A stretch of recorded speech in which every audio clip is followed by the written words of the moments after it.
ലോക വയോജന ദിനാചരണത്തിന്റെ ഭാഗമായി Kidangoor little Lourdes college of nursing, adult health nursing വിഭാഗത്തിന്റെയും നാഷണൽ സർവീസ് സ്കീമിന്റെയും നേതൃത്വത്തിൽ 4ാം സെമസ്റ്റർ BSc നഴ്സിംഗ് വിദ്യാർത്ഥികൾ കരുതൽ സ്പർശം പരിപാടി സംഘടിപ്പിച്ചു. Kollad Assisi old age home സന്ദർശിച്ച് വിദ്യാർത്ഥികൾ വയോജനങ്ങളോടുള്ള സ്നേഹവും ആദരവും കരുതലും പ്രകടിപ്പിച്ച ശ്രദ്ധേയമായി. അന്തേവാസികൾക്കായി ആരോഗ്യ പരിശോധന ക്യാമ്പും സംഘടിപ്പിച്ചു.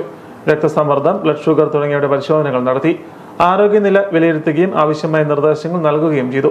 വയോജനങ്ങളുടെ ആരോഗ്യ സംരക്ഷണം, മരുന്നുകൾ കൃത്യമായ ഉപയോഗം, വീഴ്ചകൾ തടയൽ, സുരക്ഷിതമായ ജീവിതശൈലി എന്നിവയെക്കുറിച്ചും ജെറിയാട്രിക് കെയറിനെക്കുറിച്ചുമുള്ള ബോധവൽക്കരണവും നൽകി. വിദ്യാർത്ഥികൾ വയോജനങ്ങളുമായി സൗഹൃദപരമായി സംവദിക്കുകയും അവരുടെ അനുഭവങ്ങൾ കേൾക്കുകയും ചെയ്തു. തുടർന്ന് വിദ്യാർത്ഥികൾ അവതരിപ്പിച്ച നൃത്തം, ഗാനങ്ങൾ, സ്കിറ്റ് തുടങ്ങിയ വിവിധ പരിപാടികൾ അന്തേവാസികൾക്ക് സന്തോഷവും ഉല്ലാസവും പകർന്നു. വയോജനങ്ങൾക്ക് ഭക്ഷണവും ആവശ്യമായ സ്നേഹോപഹാരങ്ങളും നൽകി. വയോജനങ്ങളെ ആദരിച്ച് ആരോഗ്യ പരിപാലനത്തിന്റെ പ്രാധാന്യം ഓർമ്മിപ്പിച്ച് നടത്തിയ കരുതൽ സ്പർശം പരിപാടി വിദ്യാർത്ഥികൾക്ക് സേവനത്തിന്റെയും സഹാനുഭൂതിയുടെയും പാഠമായി മാറി.